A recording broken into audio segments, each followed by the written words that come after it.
Picture this. It's a cold night somewhere in Africa, maybe 400,000 years ago. A small group of early humans huddles together in the darkness, watching something that most animals flee from in terror. A flickering orange glow, dancing flames, fire. But they're not running. They're feeding it, carefully placing branches and dry grass to keep it alive. And in that moment, without knowing it, they're doing something that will change the trajectory of life on Earth forever. Today you're sitting in a climate-controlled room, probably looking at a screen with technology that would seem like magic to people just a century ago. You've got instant access to more information than entire civilizations possessed. You can communicate with someone on the other side of the planet in seconds. You live roughly twice as long as your ancestors did just 10 generations back. And all of it, every single bit of our modern dominance, traces back to that moment when our ancestors decided to do something absolutely insane. They brought fire into their lives and kept it there. Now, you might think fire was just about staying warm or scaring off predators, and sure, that was part of it. But what actually happened was so much more profound, so much more transformative, that it literally rewired our biology. Fire didn't just change what we did, it changed what we are. See, there's this question that's bothered scientists for decades. Why are humans so different from every other animal? We've got these massive brains that consume 20% of our energy, despite being only 2% of our body weight. We live in every environment on Earth, from Arctic tundra to tropical rainforests. We cooperate in groups of millions of strangers. We create art and music and mathematics. Other primates are smart, sure, but they're not building particle accelerators. They're not writing symphonies. They're not sending robots to Mars. So what happened to us? What made us so radically different? The answer is sitting in front of many of you right now, even if you don't realize it. That candle on your nightstand, the fireplace in your living room, the pilot light in your furnace, fire. If you're using this to fall asleep, perfect. That's exactly why I make these. So maybe subscribe and drop a comment telling me where you are and what time it is. I love checking and seeing Tokyo at sunrise, London at lunch, Los Angeles at lights out, all at once. Anyway, back to fire. What scientists have discovered over the last few decades is that fire didn't just help our ancestors survive. It triggered 3 revolutionary changes that fundamentally transformed what it means to be human. Revolution number 1. Cooking. When we started heating our food, we unlocked nutrients that were previously inaccessible. Our guts got smaller, our brains got bigger, our teeth changed shape. We're talking about biological evolution driven by technology. Fire literally changed our anatomy. Revolution number 2, conquering the night. For millions of years, darkness meant danger. When the sun went down, our ancestors had to hide and sleep because anything else meant becoming dinner for predators with better night vision. But fire pushed back the darkness. It extended the day. Suddenly our ancestors had evenings, had time to socialize and plan and create after the work of finding food was done. We essentially doubled our productive hours. Revolution number 3, the social fire. This might be the most important one. When you sit around a fire, something magical happens. You can see faces, you can read expressions, you can tell stories. For the first time in the history of life on Earth, there was a reason and a place for large groups to gather after dark and just talk. That changed everything about how we cooperate, how we share knowledge, how we build culture. These 3 revolutions, cooking, conquering night, and social gathering, didn't just make life easier. They created a feedback loop that built what scientists call the Superbrain. Our ancestors who controlled fire could extract more calories from food, which powered bigger brains. Bigger brains meant better social skills and planning ability, which meant better use of fire. Better use of fire meant even more calories and even more social time.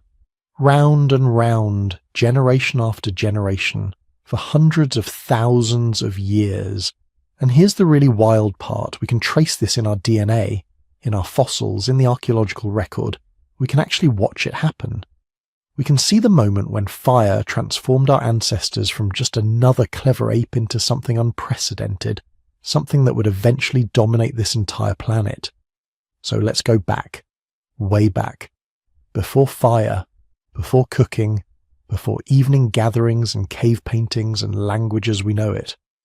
Let's look at what life was actually like for our ancestors and understand just how brutal existence was before that first spark changed everything. Close your eyes and imagine you're hungry. Not modern hungry, where you can raid the fridge or order takeout. We're talking about 2 million years ago hungry. You're standing in the African savannah, the sun beating down, and you need to eat. But here's the problem. Everything you can eat is raw, tough, and packed with fibre that your body can barely process. You spot a tuber. One of your group members digs it up with a stick. It's about the size of your fist covered in dirt. You brush it off and take a bite. The texture is like chewing through a combination of wood and rubber. Your jaw muscles, which are massive compared to modern humans, start working. Chew, chew, chew. 5 minutes later, you're still chewing the same mouthful.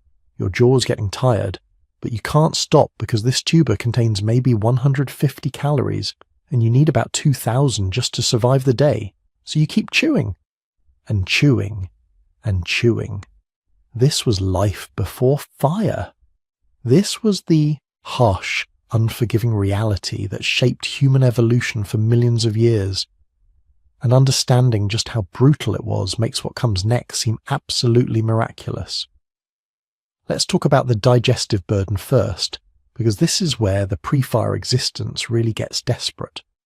Modern humans spend maybe 30 minutes to an hour eating each day. We sit down, consume processed cooked food, and move on with our lives. Our ancestors. They spent a minimum of 6 hours daily just eating. Not hunting, not gathering, just the actual mechanical process of chewing and swallowing. Primatologists have studied this extensively in modern great apes, and the numbers are staggering. Gorillas spend about 8 hours a day eating. Chimpanzees, about 6 hours. Orangutans, similar. These animals have enormous jaw muscles, specialized teeth for grinding plant material, and digestive systems that are basically fermentation vats, designed to break down cellulose over many hours. Early hominids were facing the same constraints, possibly worse. When you eat raw plant material, you're consuming huge amounts of indigestible fiber. Your gut has to be massive just to hold it all while bacteria slowly break it down. Archaeological evidence from early hominin fossils shows exactly this. Huge rib cages, barrel chests, all the skeletal indicators of enormous digestive systems taking up most of the torso. But here's where it gets really interesting. That massive gut wasn't just uncomfortable, it was expensive, metabolically speaking. Digestive tissue is energetically costly. Your intestines, stomach, liver, all those organs require significant calories just to maintain themselves. In modern humans, the gut accounts for about 20-25% of our resting metabolic rate, despite being only a small percentage of body weight. For early hominids with guts twice the size of ours, this metabolic cost would have been even higher. You're spending enormous energy just to digest food that provides barely enough energy to justify eating it in the first place. It's a trap. An evolutionary dead end that kept our ancestors locked in a cycle of constant foraging and endless chewing. And the calorie problem gets worse when you factor in brain size. Chimpanzees, our closest living relatives, have brains around 400 cubic centimeters. That brain requires about 200 calories per day to function, roughly 8-9% of their total energy budget. It's manageable. Barely, on a raw food diet with 6+ hours of daily eating. Early hominids like Australopithecus had similar brain sizes and faced similar constraints. They were smart for their time, capable of using simple tools, living in social groups, but they had hit a metabolic ceiling. You can't power a bigger brain without more calories, and you can't get more calories from raw food without spending even more time eating, which creates a vicious cycle. Some groups tried to solve this through dietary specialization. Paranthropus. Boise, a hominin species that lived around 2 million years ago, developed absolutely massive molars and jaw muscles. Anthropologists call them nutcracker man, because their skulls show adaptations for crushing extremely hard foods like nuts and seeds. They were trying to extract more calories from difficult-to-process foods. But this strategy led to an evolutionary dead end. Paranthropus went extinct. They had specialized so heavily for one type of food that when environmental conditions changed, they couldn't adapt. Their massive jaws and specialized teeth made them incredibly efficient at one thing and mediocre at everything else. Meanwhile, other hominin lines were experimenting with different strategies. Some populations started scavenging meat from predator kills, using stone tools to access bone marrow after lions and hyenas had finished with a carcass.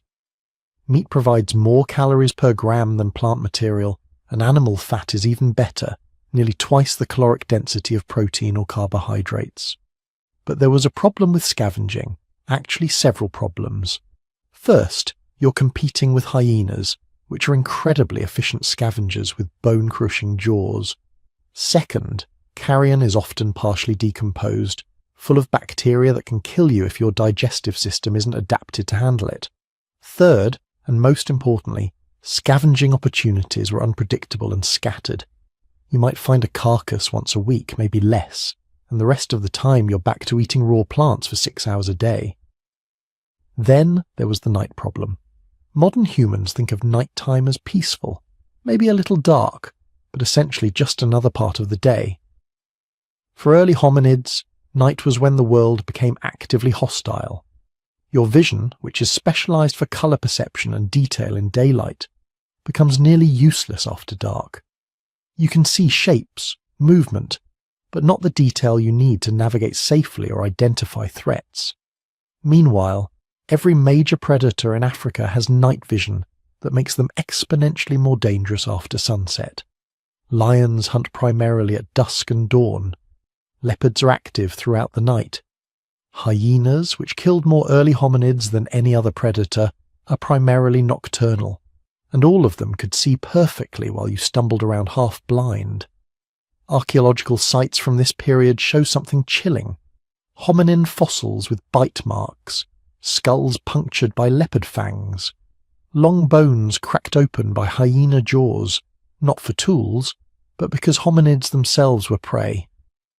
The predator-to-prey ratio in these fossil assemblages suggests early hominids were being killed and eaten regularly. So what did they do?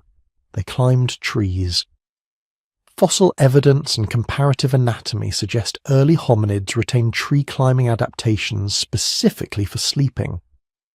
They would spend daylight hours foraging on the ground, then retreat to trees at night, huddling together on branches while predators prowled below. It wasn't safe exactly. You could fall. Leopards could climb after you. But it was safer than staying on the ground. This created another constraint on social organization. You can't form large groups if everyone needs to find secure sleeping spots in trees every night. Trees have limited capacity, so early hominin groups were probably small, maybe 10-20 individuals maximum. And even then they'd need to find groves with multiple suitable trees within close proximity. Daytime wasn't much better in terms of social complexity. When everyone spends 6 hours eating, scattered across a landscape foraging for dispersed plant foods, there's limited time for social interaction. You can't develop sophisticated communication when your day consists of waking up, climbing down from trees, walking to foraging sites, chewing for 6 hours, walking to sleeping sites, climbing trees, and sleeping.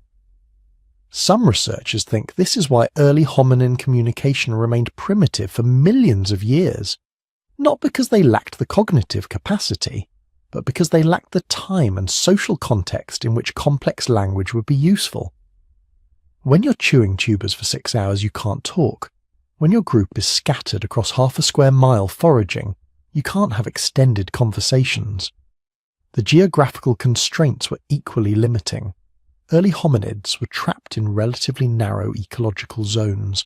They needed year-round access to plant foods, water sources, and some degree of tree cover for nighttime safety. This meant they were restricted primarily to woodland savanna mosaics in East and Southern Africa. Climate records from this period show how limiting this was.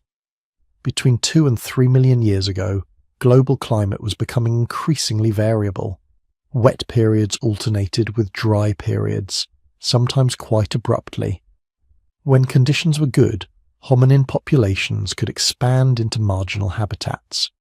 When droughts hit, they contracted back into core refuge areas or went extinct.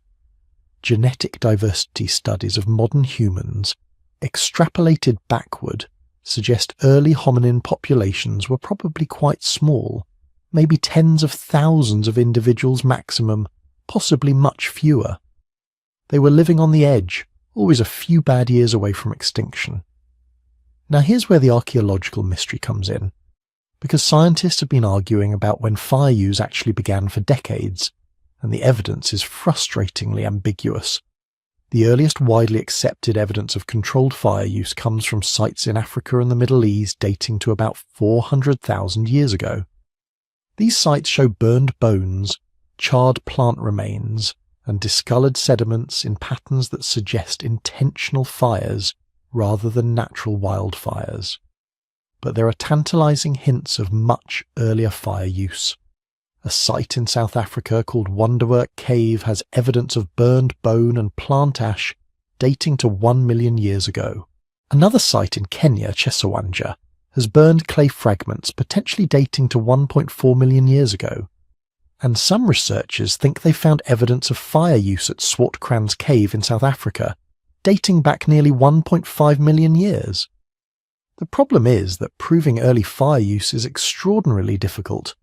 Wildfires happen naturally in Africa. Lightning strikes, volcanic activity, spontaneous combustion of plant material, all these can create burned materials that look similar to what humans would produce. To prove intentional fire use, you need to show repeated burning in the same location, evidence of fire maintenance, burned materials that wouldn't naturally burn together, things that are hard to preserve over millions of years. Some researchers think our ancestors might have been using fire opportunistically, long before they learned to create and maintain it. Imagine a wildfire sweeps through an area. Our ancestors observed that animals killed by the fire are easier to eat, that certain plants become more digestible when burned. They start hanging around recent fire sites, scavenging burned food, maybe even carrying smouldering branches to new locations to create smoke that drives away insects. This opportunistic fire use wouldn't leave much archaeological evidence. No hearths, no fire pits, just occasional interactions with natural fires. But it would have been enough to start the evolutionary process, enough to demonstrate that fire could make food more digestible and life more comfortable. What we do know is that something changed. Somewhere between 2 million and 400,000 years ago, some population of hominids began to use fire systematically enough that it transformed their biology. We know this because the fossil record shows dramatic changes during this period. Brain sizes increasing, gut sizes decreasing, teeth getting smaller, jaw muscles becoming less robust. These changes couldn't happen on a raw food diet. The energetic math doesn't work. The only way to power a larger brain with a smaller gut is to increase the caloric availability of your food. And in the pre-agricultural world, there's only one way to do that at scale: fire.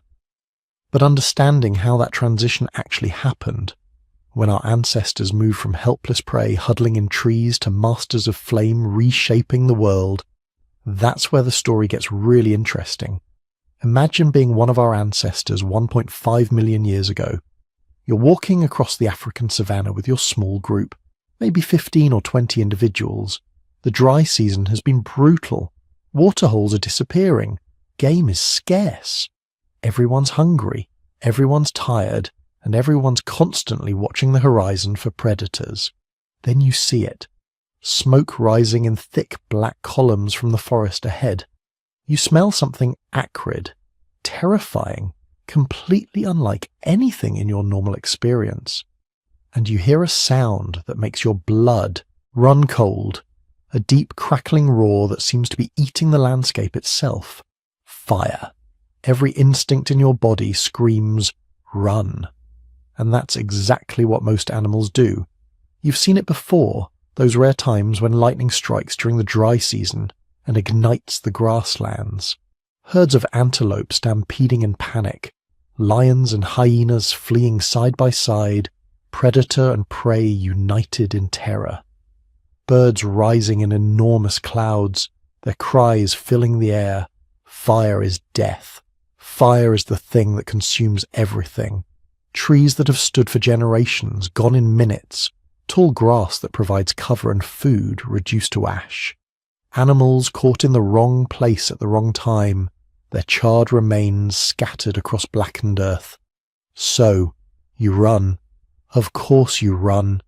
You gather your group and you move away from the smoke, away from the heat, away from the terrible roaring sound. You spend the night in a different part of your territory, huddled together watching the orange glow on the horizon. But the next day, something makes you come back. Maybe it's hunger. Maybe it's curiosity. Maybe it's just the need to check if your familiar territory is still usable. You approach carefully, ready to flee at the first sign of danger. The landscape is transformed. What was forest is now open ground. What was tall grass is now ash. The air still smells of smoke, and heat rises from patches of ground that are still warm to the touch. But the fire itself is gone. It burned through and moved on, or burned itself out when it reached a river or rocky area with nothing left to consume. Then you notice something else. Bodies. Animals that didn't escape in time, but they're not like the carcasses you're used to finding. These ones smell different. And when you approach one cautiously, expecting it to be burned beyond recognition, you discover something extraordinary. The outside is charred and black, yes, but when you tear into it with your teeth and fingers, the meat inside is different, softer, easier to chew. And the taste is something entirely new, richer somehow, more satisfying than any raw meat you've ever eaten. This is the moment. This is when everything changes, even though nobody knows it yet. You're eating cooked meat for the first time in human history. You don't have a word for cooked. You don't understand what heat does to proteins and fats. You just know that this food is better than anything you've tasted before. And you're not alone. Other scavengers have figured it out too. You see other human groups picking through the burned landscape. You see baboons and even some large birds, all taking advantage of this sudden abundance of easily accessible food. For a few days, the usual competition for resources is suspended. There's enough fire-cooked meat for everyone, but then it's gone. The edible carcasses are consumed. Predators and scavengers pick the bones clean. Rain comes and washes away the ash. Within weeks, the landscape begins to recover. Green shoots pushing up through the blackened ground. And the memory of that amazing food begins to fade, except it doesn't fade completely. Some individual in some group somewhere remembers, and the next time they see smoke on the horizon, instead of just running away, they wait. They watch from a safe distance, and when the fire passes, they move in quickly to claim whatever food it left behind. This is the first stage of human fire use. Not control, not creation, just opportunistic exploitation. Following wildfires the way vultures follow predators, waiting for a chance to scavenge whatever the destruction left behind. And this stage lasted a very, very long time. Maybe 500,000 years. Maybe more. The archaeological evidence is frustratingly ambiguous, partly because natural fires and human-controlled fires look similar in the fossil record. A layer of ash with burned bones could be from a wildfire that our ancestors scavenged, or it could be from a campfire they deliberately maintained. But there are clues. Wonderwork Cave in South Africa gives us some of the earliest evidence. Around 1 million years ago, somebody was using fire in that cave. We know this because the ash layers are too consistent, too controlled to be natural. Wildfires don't burn in the same spot repeatedly over thousands of years. Humans maintaining campfires do. At Gesher Beno Yaakov in Israel, dated to about 790,000 years ago, archaeologists found something even more telling. Multiple hearths, deliberately constructed fire pits arranged in patterns suggesting organized living spaces, clusters of burned flint tools and animal bones that indicate systematic use of fire for cooking and tool making. This isn't opportunistic scavenging anymore. This is control. But even control isn't creation. There's a huge difference between maintaining fire and making fire. Maintaining fire means you found it somewhere, probably from a lightning strike or volcanic activity, and you kept it alive. You fed it with wood and grass. You protected it from wind and rain. You carried embers with you when you moved camp, keeping them alive in bundled bark or animal dung, anything that would smoulder slowly without flaming out. Creating fire means you can make it appear from nothing. You can take dead wood and rocks or sticks and create flame through friction or percussion. This is a completely different level of mastery, and it probably didn't happen until much later, maybe 400,000 years ago, maybe even more recently. Think about what maintaining fire requires. You need to understand that fire eats fuel. You need to learn that different materials burn differently. Dry grass catches quickly but burns out fast. Hardwood burns slowly and produces long-lasting coals. You need to figure out that fire needs air, that smothering it makes it die, but wind can make it spread dangerously. You need to develop techniques for transporting it, for keeping it alive overnight, for preventing it from escaping and destroying your camp. This is sophisticated knowledge. It requires observation, experimentation, teaching, and learning. It requires a level of cognitive development that earlier human species simply didn't have. The individuals using fire at Wonderwork Cave and Gesher Beno Yaakov weren't modern humans. They were probably Homo erectus, maybe early Heidelbergensis, but they were smart enough to recognize fire's value and capable enough to maintain it once they found it. How many times was this knowledge discovered and lost? How many groups figured out fire maintenance only to lose it when their firekeeper died in an accident, or when heavy rains extinguished their flames and they couldn't find natural fire to restart from? We'll never know exactly, but the patchy archaeological record suggests it happened repeatedly. Because maintaining fire is hard. It requires constant attention. Someone has to wake up in the middle of the night to add fuel. Someone has to stay in camp instead of going on the hunt to protect the flames. Someone has to know exactly how much fuel to add, how to arrange it, how to blow on the coals to bring them back to life. This created new social dynamics. Fire knowledge became valuable, maybe the most valuable knowledge in the entire group. The person who understood fire best, who could keep it alive through storms and droughts, who could nurse dying embers back to flame, that person had power. Not physical power like the best hunter or fighter, but something potentially more important. The power to provide warmth, light, protection, and access to cooked food. We can imagine conflicts arising. What happens when someone from another group wants your fire? Do you share? Do you trade for it? Do you fight to protect it? What happens when the firekeeper makes demands? Extra food, choice of sleeping spots, priority access to mates. How much authority does fire knowledge grant?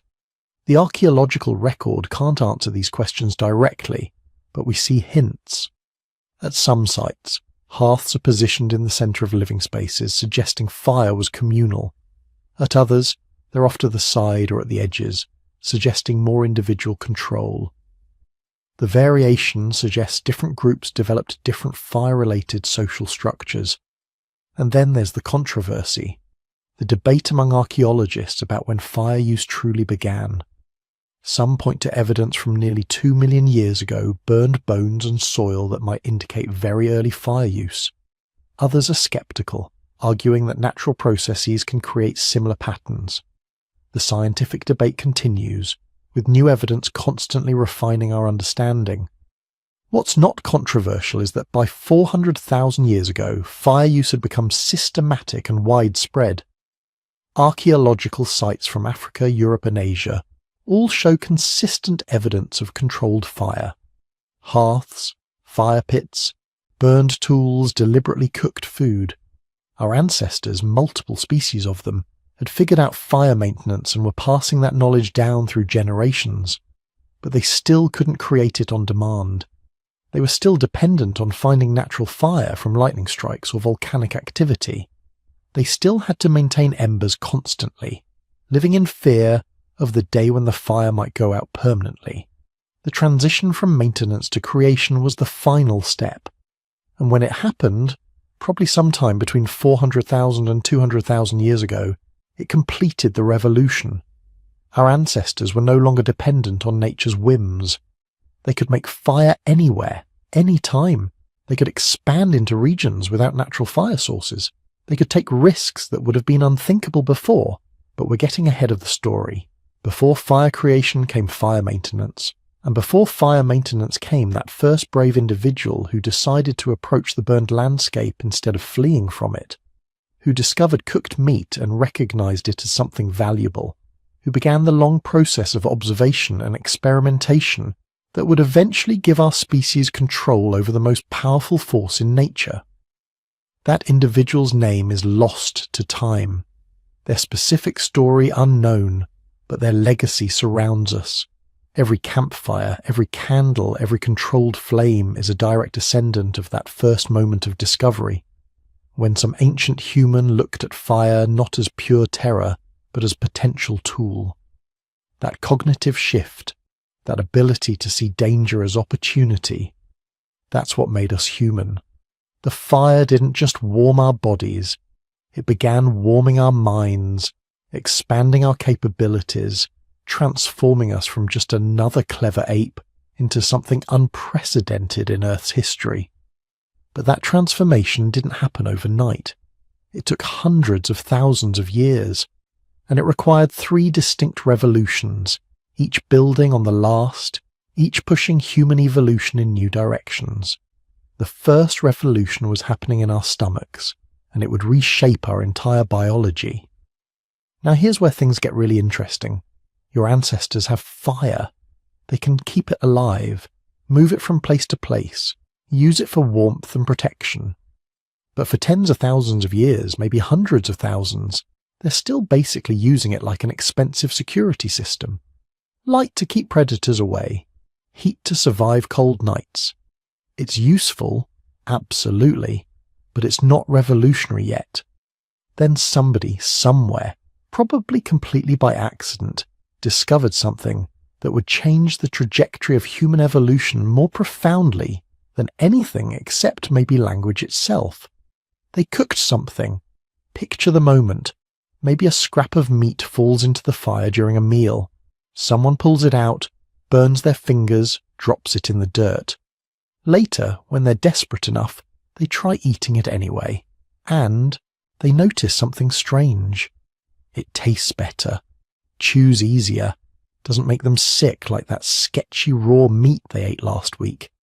Or maybe it was a root vegetable, tubers that were bitter and tough when raw, accidentally roasted in the coals, suddenly becoming sweet and soft, easy to digest, easy to share with children and elderly people who couldn't handle tougher foods.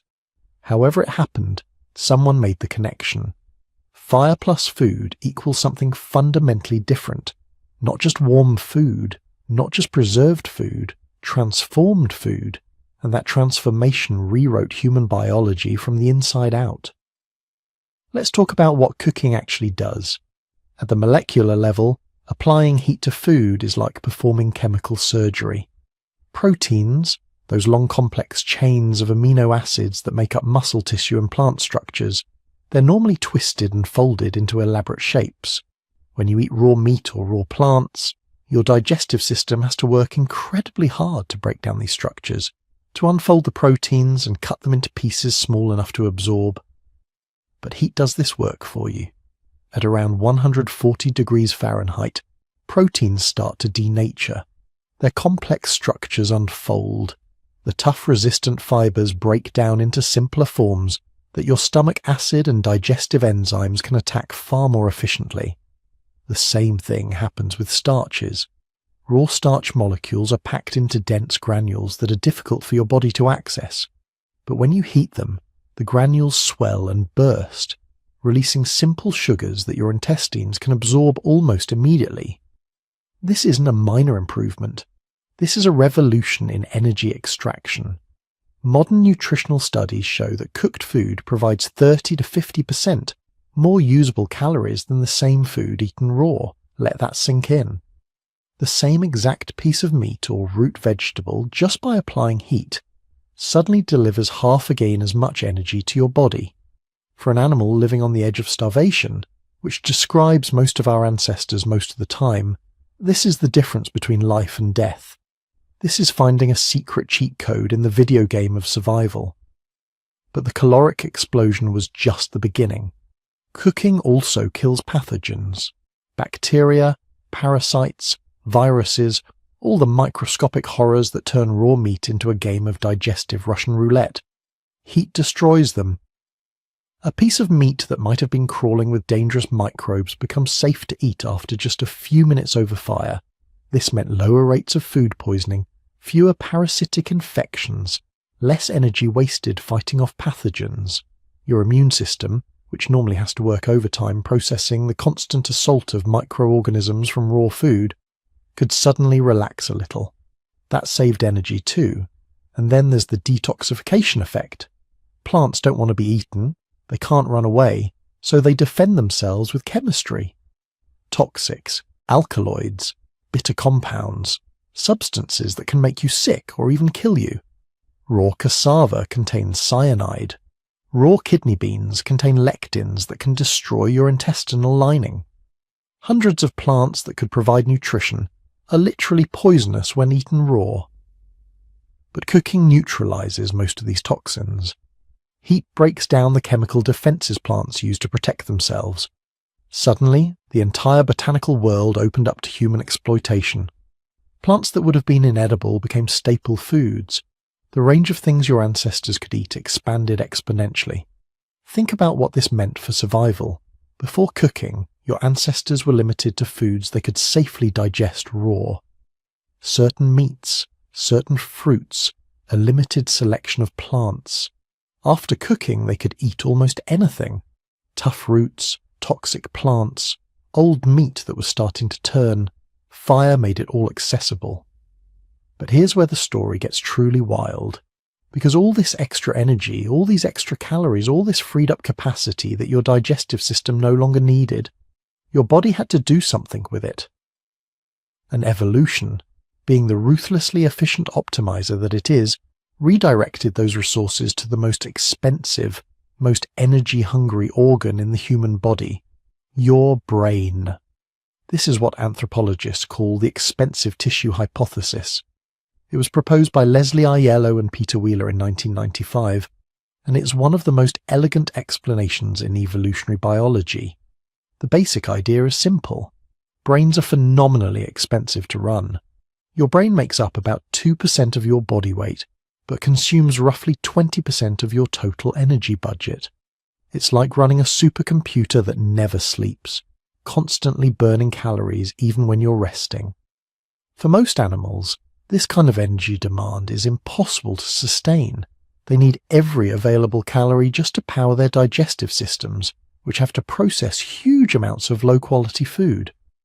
Gorillas spend 6 to 8 hours a day eating, constantly stuffing vegetation into their mouths to extract enough calories to survive. Their guts are massive, complex, energy-intensive organs. But cooking changed the equation for humans.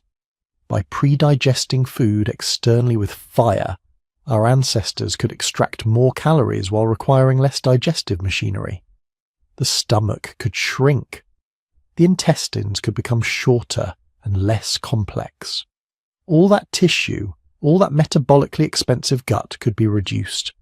And the energy saved went straight to the brain. Over hundreds of thousands of years, this trade-off became written into human anatomy. Our digestive systems became progressively smaller and simpler. Our brains became progressively larger and more complex. We literally traded gut for brain, inch by inch, neuron by neuron. The fossil record shows this transformation clearly. Early hominids like Australopithecus had relatively small brains, around 450 cubic centimeters, and evidence suggests large, robust digestive systems. Homo erectus, one of the first human species clearly associated with fire use, had brains nearly twice that size. And modern humans, we average around 1,350 cubic centimeters. 3 times the brain capacity of our pre-fire ancestors. This wasn't just about size either. Bigger brains enabled more complex neural networks, more sophisticated information processing, enhanced memory, improved problem-solving abilities. The cognitive toolkit that would eventually let humans dominate the planet was being built, calorie by calorie, neuron by neuron, all funded by the energy surplus that cooking provided. But the biological transformation wasn't limited to internal organs. Cooking also reshaped the human face in ways that are still visible today. Look in a mirror. See those relatively small teeth? Those weak jaws? That graceful bone structure around your mouth? That's the face of a cooking species. Before cooking, human ancestors needed powerful jaws and massive teeth to process raw food. Chewing tough fibrous vegetation and raw meat required serious mechanical force. Early hominids had dental structures that would look monstrous by modern standards. Huge molars for grinding, prominent brow ridges to anchor massive chewing muscles, thick jaw bones to withstand constant stress. But once food was cooked, all that heavy machinery became unnecessary. Cooked meat tears easily. Cooked vegetables mash into soft pulp. You don't need a hydraulic press of a jaw to eat cooked food. You need something much lighter and more efficient. Over generations, natural selection favored individuals with smaller teeth and weaker jaws, not because those traits were advantageous on their own, but because they represented freed-up resources. The energy that would have gone into building and maintaining massive dental structures could be redirected elsewhere, probably to that growing brain. The skull itself changed shape. Without huge chewing muscles attached to the side of the head, the cranium could expand upward and outward. The distinctive rounded skull of modern humans, so different from the elongated, heavy-browed skulls of our ancestors, is partly a consequence of reduced chewing demands. We quite literally have the faces we do because our ancestors started cooking their food 1 million years ago. But perhaps the most underappreciated revolution cooking brought was temporal, time itself. Consider how much time it takes to eat. Modern humans eating cooked food typically spend around an hour a day consuming meals, maybe 2 hours if you're really enjoying yourself, but raw food takes far longer to process. Primates eating raw diets spend 5 to 6 hours a day just chewing. Gorillas, like I mentioned, can spend up to 8 hours eating. That's a third of their entire day, every day, devoted to mechanically breaking down food. Your ancestors, before cooking, faced the same constraint. To get enough calories from raw food to fuel their relatively large brains, they would have needed to spend huge portions of every day eating, time they couldn't spend making tools, time they couldn't spend planning hunts, time they couldn't spend teaching their children or maintaining social relationships. Cooking broke this constraint. By pre-digesting food with fire, early humans could extract their daily calorie requirements in a fraction of the time. Suddenly there were hours available, empty hours that could be filled with other activities. Tool-making became feasible. You could spend an afternoon carefully crafting a better spear point because you weren't constantly interrupted by the need to forage and eat. Social bonding became possible. You could sit around the fire with your group, sharing stories and strengthening relationships while your food cooked itself. This time, liberation might have been just as important as the caloric surplus. Human culture, the accumulation of knowledge across generations, requires time to transmit. Parents teaching children, elders sharing wisdom, skilled individuals demonstrating techniques. All of this takes time that simply wasn't available to species spending half their waking hours chewing.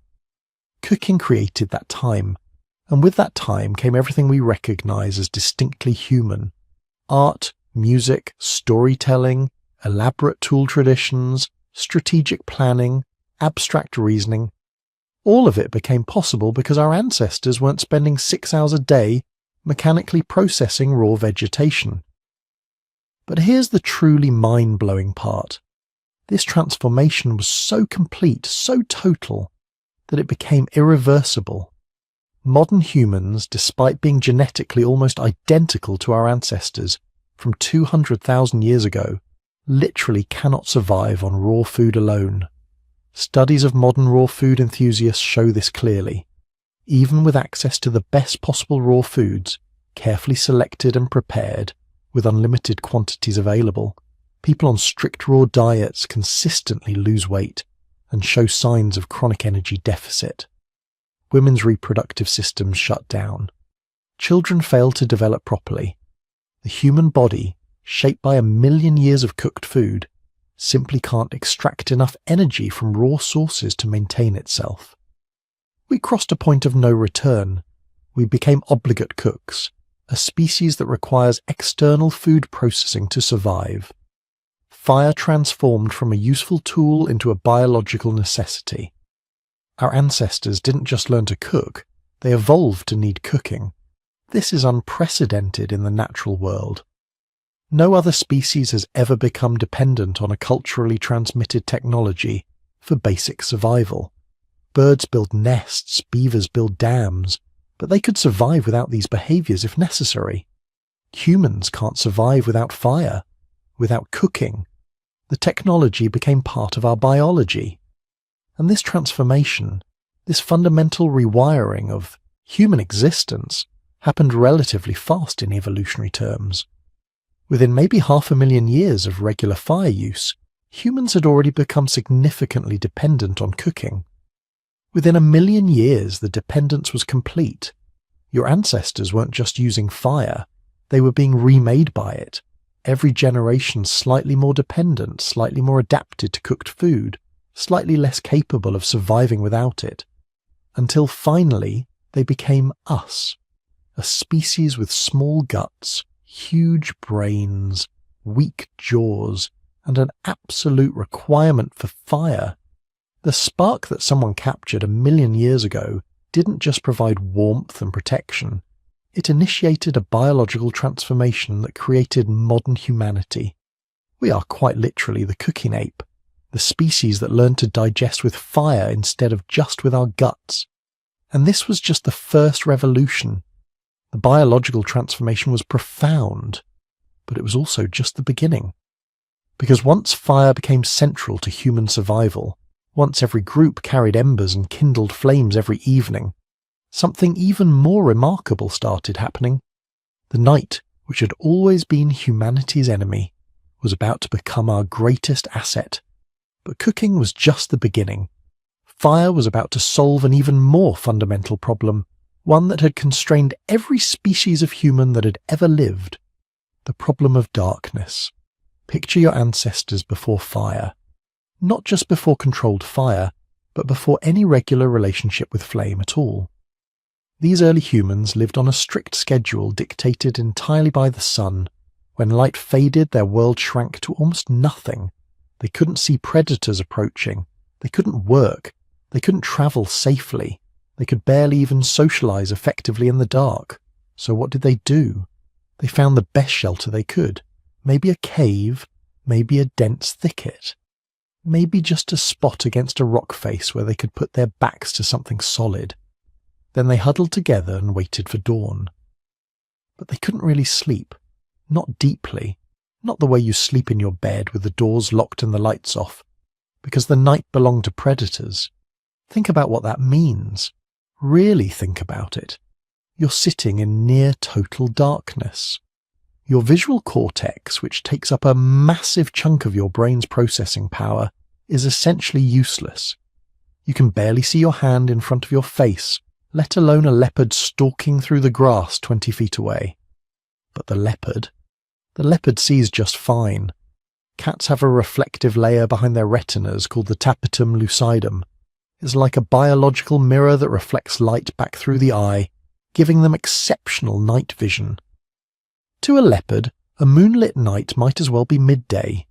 And leopards weren't the only problem. Hyenas hunted at night. Lions hunted at night. Wild dogs hunted at night.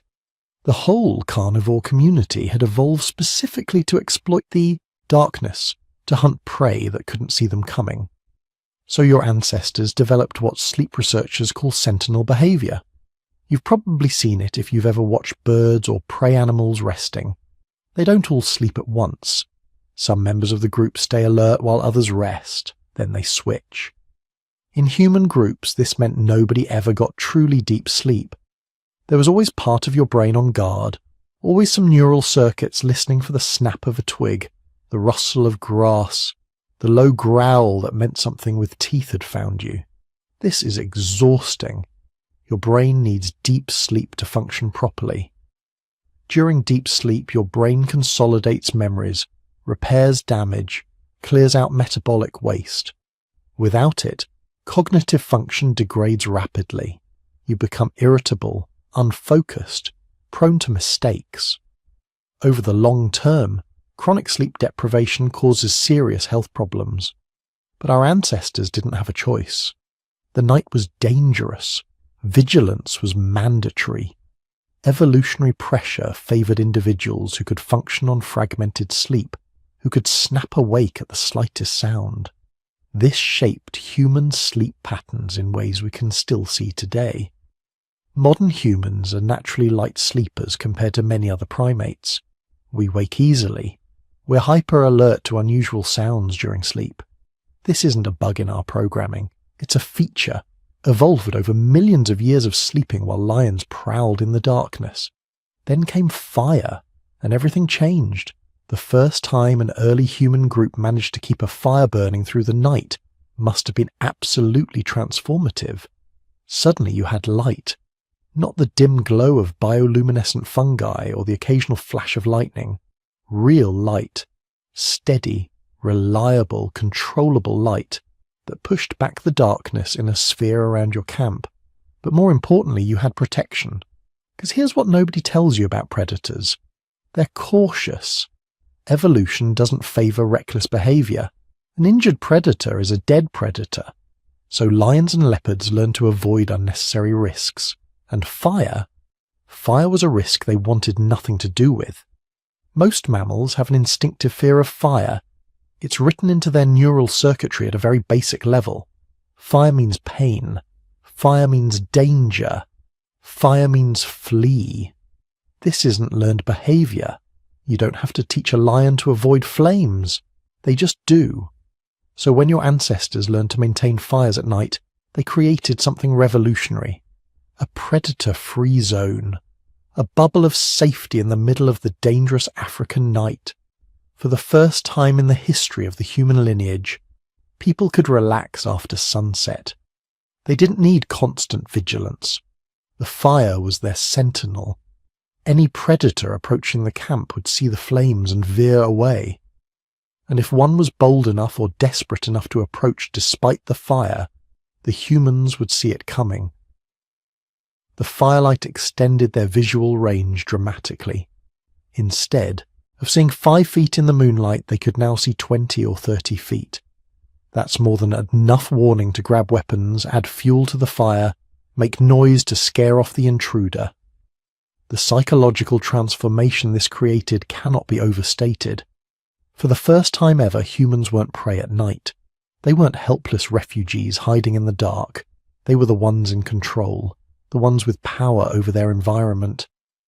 The night was no longer something to be endured. It was something they had conquered. But the benefits went far beyond just safety. Fire literally doubled the amount of usable time in each day. Before fire, darkness meant inactivity. You couldn't make tools because you couldn't see what you were working on. You couldn't process food because you'd cut yourself or make mistakes. You couldn't travel because you'd get lost or fall into a ravine. You could barely even socialize effectively because you couldn't see people's faces, couldn't read their expressions. With fire, all of that changed. Suddenly the day didn't end at sunset. It extended for hours into the night. You could sit around the fire and continue working. Make tools, repair clothing, process plant fibers into cordage. All the tasks that required manual dexterity and visual acuity could now continue long after the sun went down. But more importantly, you could do something that would prove absolutely critical to human development. You could talk, really talk. Extended conversations that lasted for hours. Storytelling, knowledge sharing, planning, negotiating. All of it became possible during these extended evening gatherings around the fire. Anthropologists studying modern hunter-gatherer societies have documented this phenomenon. In groups that maintain traditional practices, the evening gathering around the fire is when the really important social work happens. That's when elders tell stories about the ancestors, when hunters plan the next day's activities, when disputes get resolved, when young people learn the skills and knowledge they'll need as adults, when romantic relationships develop. The fire creates a kind of theatre, a focal point that brings people together and facilitates complex social interaction.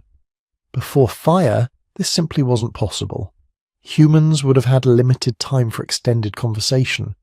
Most communication would have happened during the day while foraging or travelling. But activities during the day are distracting. You're watching for predators, looking for food, navigating terrain. Your attention is divided. At night, around a fire, your attention can focus completely on each other. This is where human culture truly began to develop. Not during the busy, distracted daylight hours, but during the quiet, focused evening gatherings. This is where language became more sophisticated, where stories developed, where knowledge accumulated across generations, where the foundations of human civilization were laid, one conversation at a time around countless fires over hundreds of thousands of years. And there was another benefit: sleep quality. Once humans had fire for protection, they didn't need sentinel behavior anymore. The whole group could sleep at once, deeply, the kind of restorative sleep that allows the brain to function at its full capacity. This created a positive feedback loop. Better sleep meant better cognitive function. Better cognitive function meant better problem solving, better tool making, better social organization. Better social organization meant more successful groups that could maintain fires more reliably. More reliable fires meant even better sleep. Round and round, each improvement reinforcing the others. We can see evidence of this in the archaeological record. Sites with clear evidence of controlled fire use also show evidence of increasingly sophisticated cultural practices. More complex tools. Better organization. Signs of symbolic thinking. The fire and the brain were evolving together, each enabling the other to reach new heights. But perhaps the most revolutionary aspect of fire wasn't what it did during the night. It was what it did to geography itself. Before fire, humans were essentially tropical animals. Our hairless bodies, our sweat glands, our whole physiology was optimized for hot climates. We could survive in temperate zones during summer, but winter was a serious problem. Without fur, without the ability to hibernate, without fire, cold climates were essentially off limits. Fire changed that. Completely. For the first time, humans could create their own microclimate, a sphere of warmth around them regardless of the ambient temperature. This wasn't just comfort, this was survival. The human body functions optimally within a very narrow temperature range. Get too cold and your metabolism slows down, your thinking becomes sluggish, your fingers lose dexterity. Eventually you die. But with fire you could maintain body temperature indefinitely. You could sleep through freezing nights. You could work during cold days. You could venture into territories that would have been lethal without flame. This unlocked entire continents. Northern Europe, Northern Asia, eventually North America. All became accessible to humans because of fire. Species that couldn't control fire remained trapped in tropical and subtropical zones. But humans with fire could go anywhere, and they did. The archaeological evidence shows human expansion into temperate and even cold climates correlates almost perfectly with evidence of fire use. The two are inseparable. Fire didn't just help humans move north, it made moving north possible. And this wasn't just about survival, it was about opportunity. Northern latitudes offered resources that tropical zones didn't have. Massive herds of large mammals, abundant fish in cold rivers, different plants, different stones for tool making, different opportunities for human groups willing to brave the cold. With fire, they could. The groups that moved north weren't refugees fleeing overcrowding in the south. They were pioneers, entrepreneurs, taking advantage of fire technology to exploit untapped resources. They were expanding the human niche from a narrow tropical band to essentially the entire planet. But every advantage comes with trade-offs. As humans became dependent on fire for warmth and protection, they also became vulnerable in new ways. Lose your fire in a cold climate, and you're in serious trouble. Let your fire go out at night in predator territory, and you're back to being prey. This created intense selection pressure for groups that could maintain fire reliably. The archaeological record shows increasingly sophisticated fire management techniques over time, better hearth construction, stone rings to contain flames, evidence of fire maintenance, careful banking of coals overnight so they could be rekindled easily in the morning. These weren't just practical skills, they were survival skills. Groups that couldn't maintain fire didn't last long in challenging environments. Groups that could become the ancestors of everyone who came after. We're all descendants of the fire keepers, all products of hundreds of thousands of years of selection for fire management ability. It's written into our psychology, the comfort we feel around flames, the almost hypnotic fascination we have with watching fire, the instinctive satisfaction of tending a fire, adding fuel, adjusting the flames. But fire had given humans something even more precious than warmth and protection. It had given them time to think, time to talk, time to develop the complex social bonds and cultural knowledge that would eventually separate us from every other species on the planet. The night shift had begun, and humanity would never be the same, but something else was happening around those flames, something that would matter just as much as the nutritional revolution, maybe even more. Fire was turning us into social creatures in ways no other species had ever experienced. Think about fire for a moment. Really think about it. It's not just a cooking tool. It's not just a predator deterrent. Fire is a magnetic force. It draws you in. Even today, with central heating and electric lights, people still gather around campfires, backyard fire pits, fireplaces. There's something hypnotic about flames. Something that makes us want to sit close, stare into the dancing light, and just be together. For your ancestors a million years ago, this magnetic quality of fire created something unprecedented in the natural world. The hearth, the first human institution, the original social centre. Before fire, your ancestors would have spent their evenings like other primates do, scattered, nervous, huddled in trees or caves trying to stay safe until dawn. Social interaction after dark was basically impossible. You couldn't see faces, couldn't read expressions, couldn't communicate effectively. So you just endured the night alone or in silent clusters waiting for sunrise. Fire changed everything. Suddenly darkness wasn't the end of social time. It was the beginning of something entirely new. Picture a typical evening 800,000 years ago. Your group of maybe 20 people has spent the day foraging, hunting, processing food. As the sun drops toward the horizon, instead of scrambling for sleeping spots, they converge on the fire. The flames are already burning. Someone kept them alive through the day, adding fuel periodically, protecting the embers. This itself required a level of responsibility and forward thinking that was completely new in the animal kingdom. As twilight fades, the fire becomes the only light source. Everyone naturally arranges themselves in a circle around it, not because someone told them to. The physics of firelight simply creates this configuration. You want to be close enough to see and be warm, but not so close you get burned. You end up facing each other across the flames, and there you sit, for hours, with nothing to do but look at each other and communicate. This was revolutionary. Anthropologists estimate that fire gave our ancestors an extra 4 to 5 hours of social time every single day. Think about that accumulation. 4 hours a day, 7 days a week, 52 weeks a year, generation after generation. That's thousands of hours of additional face-to-face social interaction per person, per year. But it wasn't just quantity, it was quality. The hearth created a completely unique social environment. During the day, your ancestors were busy. Foraging required attention. Hunting demanded focus. Tool-making took concentration. Social interaction happened, sure, but it was fragmented, purposeful, task-oriented. Around the fire, people could just be together. The work was done, the food was cooking, nothing required immediate attention. For the first time in primate evolution, individuals could engage in sustained, relaxed, face-to-face social interaction without any other pressure or purpose. This is where storytelling was born, not as entertainment, though it became that, as necessity.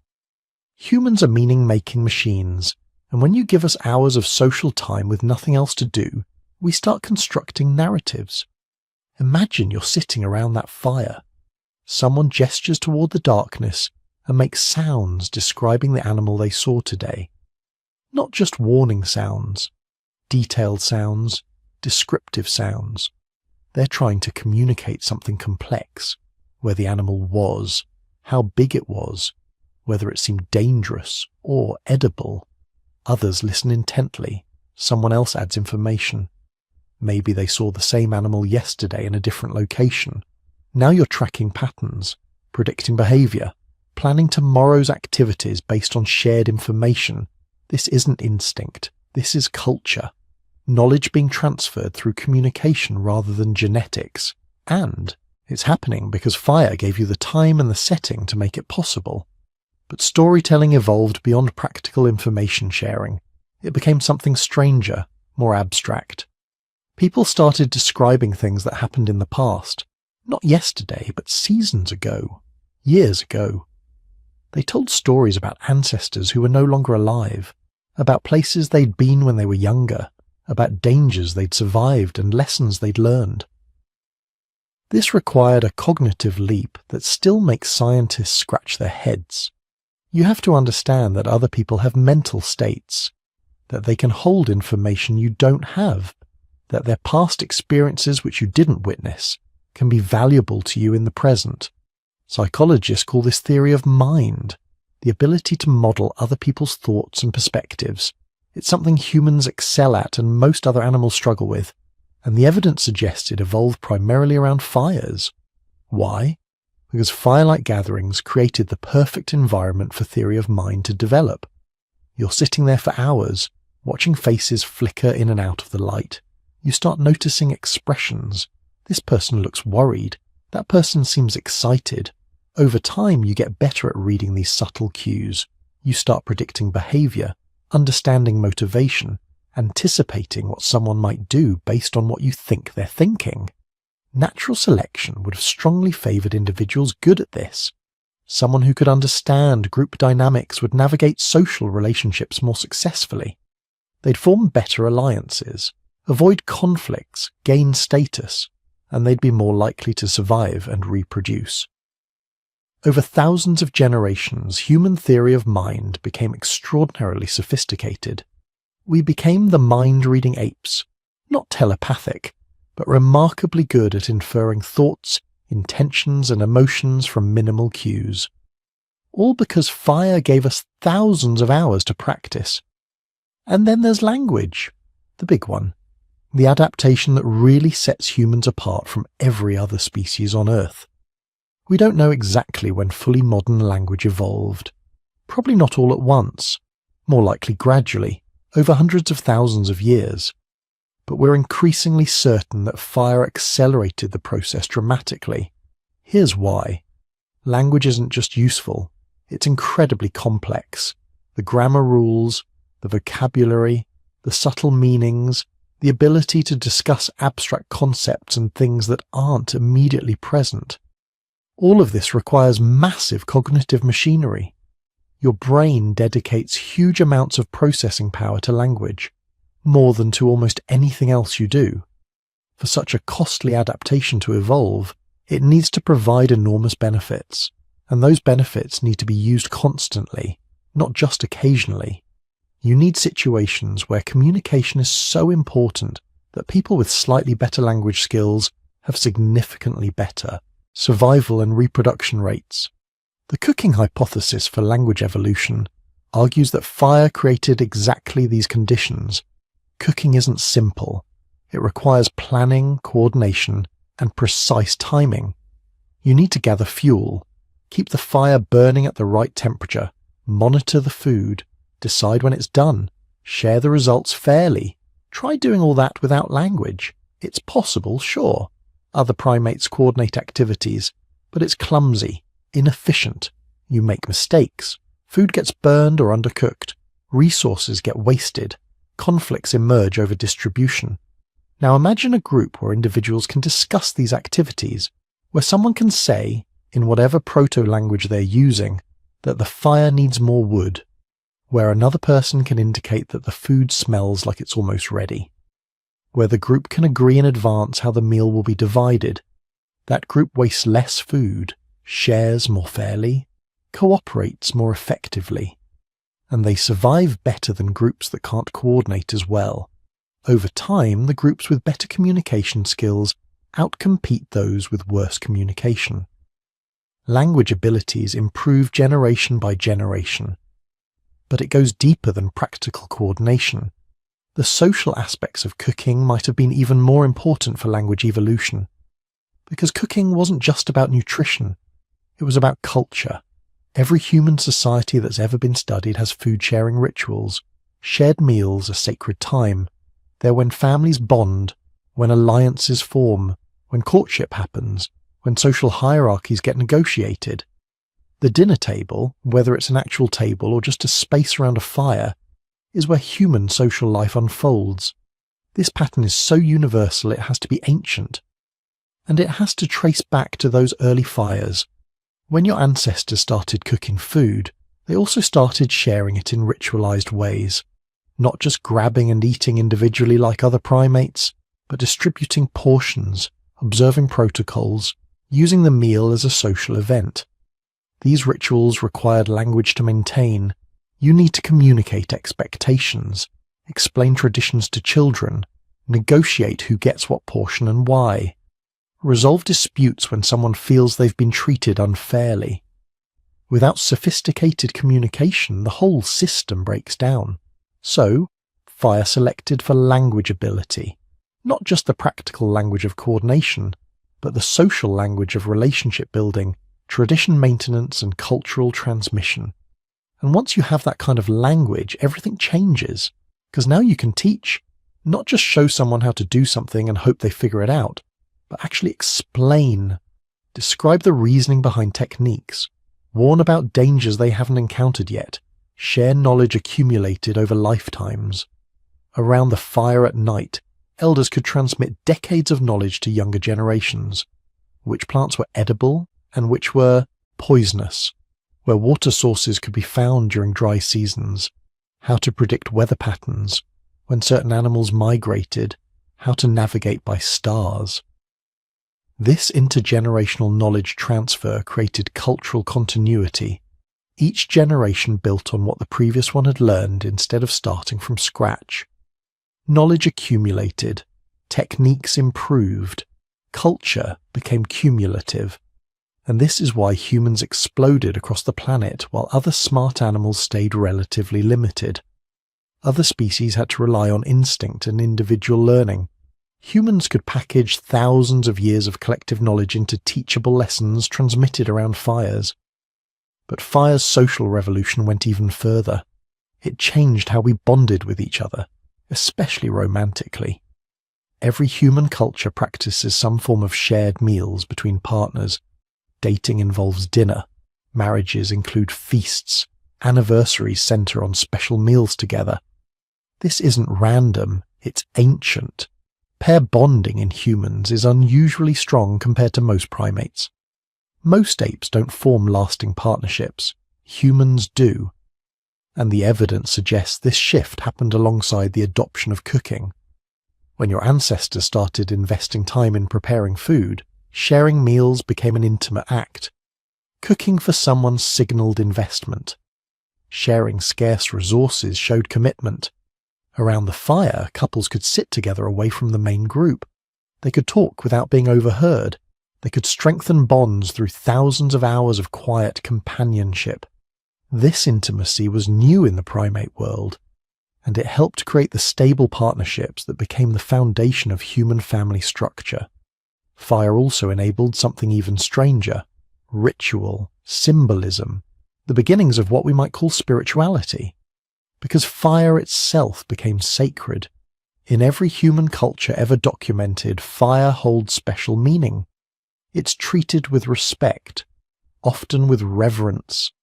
There are rituals around lighting fires, maintaining them, extinguishing them. Fire appears in origin stories, in religious ceremonies, in rites of passage. This universality suggests something deep. Our ancestors didn't just use fire, they developed a relationship with it, an emotional, almost spiritual connection, and it makes sense. Fire kept them alive, protected them, fed them, brought them together.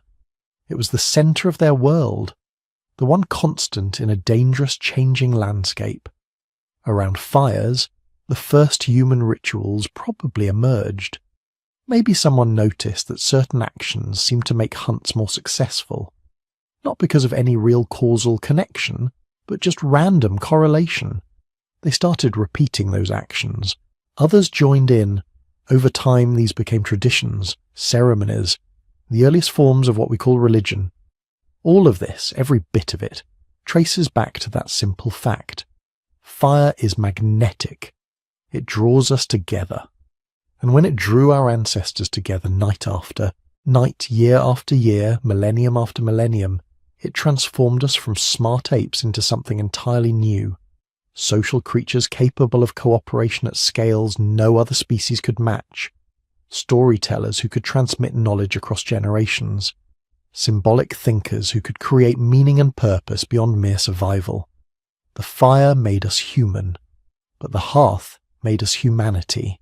A collective, a culture, a species that survived not just through individual adaptation, but through shared knowledge, coordinated action, and social bonds strong enough to face anything the world could throw at us. And we were going to need those bonds, because what came next would test them like nothing before. But here's where the story gets really wild.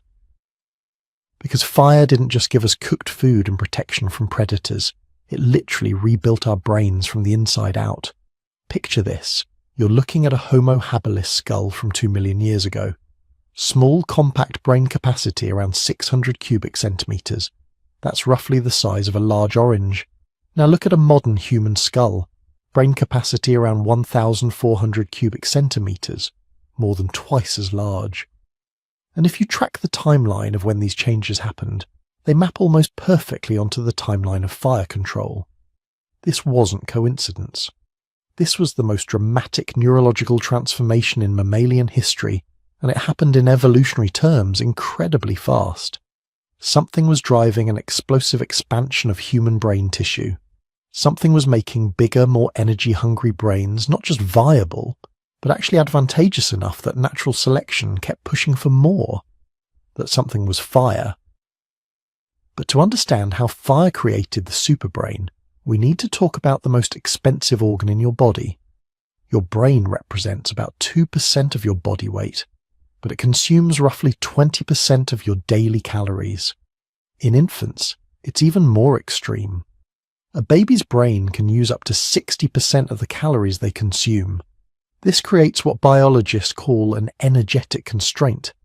You simply cannot evolve a bigger brain unless you can reliably provide it with enough energy to function. Before fire, this constraint was absolute. Our ancestors could only support brains of a certain size because their digestive systems could only extract a certain amount of energy from raw food. It's like trying to run a supercomputer on a 9-volt battery. The hardware might be capable of amazing things, but without sufficient power, it's useless. Fire removed that constraint. Suddenly, the same amount of food could provide dramatically more calories. The same digestive system could support a much more energy-hungry brain. Natural selection responded immediately. Any mutation that increased brain size, particularly in regions associated with planning, social cognition, and tool use, suddenly became massively advantageous. Within a few 100,000 years, human brain size began expanding at a rate unprecedented in evolutionary history. But it wasn't just getting bigger, it was being fundamentally restructured. The most dramatic changes happened in the prefrontal cortex, the region right behind your forehead. This is your brain's executive control center, responsible for planning, impulse control, abstract thinking, and social reasoning. In other primates, it's relatively small. In humans, it's massively expanded, taking up a much larger proportion of total brain volume than in any other species. And here's the thing. Fire control requires exactly the cognitive abilities managed by the prefrontal cortex. Think about what's involved in maintaining a fire. You need to plan ahead, gathering fuel before the current supply runs out. You need impulse control, resisting the urge to use all your firewood at once even when you're cold. You need to understand abstract concepts like fuel efficiency and heat management. You need to think about the future, considering what might happen tomorrow if you let the fire die tonight. Every time one of your ancestors sat by a fire and made decisions about fuel management, they were exercising their prefrontal cortex. And individuals with slightly better executive function, slightly better planning abilities, slightly more impulse control, they were the ones whose fires didn't go out. They were the ones who stayed warm, kept predators away, and had cooked food ready when they needed it. Over thousands of generations, this created intense selection pressure for enhanced prefrontal function. The individuals with bigger, more sophisticated prefrontal cortexes survived more often, reproduced more successfully, and passed those traits on to their children. Fire was literally selecting for the cognitive abilities required to control fire. It was a feedback loop. Better fire control supported bigger brains. Bigger brains enabled better fire control, which supported even bigger brains. But brain size alone doesn't tell the whole story. The quality of brain tissue matters just as much as the quantity. And here's where cooked food really becomes critical. Your brain is about 60% fat. Not the kind of fat that jiggles, but structural fat, the lipids that make up cell membranes and allow neurons to communicate effectively. The most important of these fats is DHA, docosahexaenoic acid.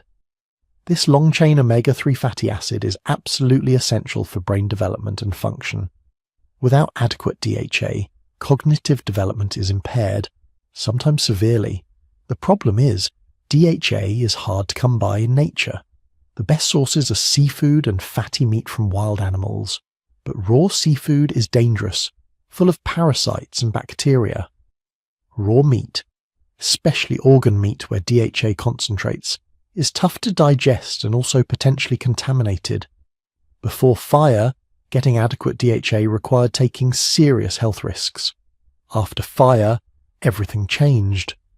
Cooked seafood is not only safe, it's one of the most nutrient-dense foods available. Cooked fatty meat becomes highly digestible, and cooking actually makes DHA more bioavailable, easier for your gut to absorb. Suddenly, the nutrients required for building bigger, better brains were abundantly available in forms your ancestors' digestive systems could handle. Archaeological evidence backs this up. Sites showing intensive fire use often also show evidence of systematic seafood consumption. Shell middens near ancient hearths, fish bones in cooking pits. Your ancestors weren't just eating whatever they could catch. They were specifically targeting foods rich in the nutrients their expanding brains required. And there's another factor we need to talk about, something that sounds unglamorous but was absolutely critical. Parasites. Before fire, your ancestors were constantly infected with intestinal parasites, worms, protozoans, bacteria, all consuming nutrients and producing toxins. Modern studies of wild primates show they typically carry multiple parasitic infections simultaneously. These parasites don't just steal calories, they actively impair cognitive function, producing inflammation in the gut that affects brain chemistry. They drain resources that could otherwise go to neural development. Fire killed these parasites. Thoroughly cooked food is essentially sterile, free of the eggs and larvae that would otherwise reinfect people with each meal. Within a generation of adopting cooking, human populations would have experienced a dramatic reduction in parasitic load. Suddenly, all those calories and nutrients that were going to feeding intestinal worms could be redirected to building and maintaining brain tissue. The effect would have been immediate and dramatic. Children growing up with less parasitic stress would develop more robust neural networks. Adults suffering less from chronic inflammation would think more clearly, remember better, solve problems more effectively. This wasn't a subtle advantage. This was a fundamental transformation of human cognitive capacity. But the superbrain wasn't just getting bigger and better nourished. It was being reorganized to handle an entirely new category of challenges. Social challenges. Here's something fascinating.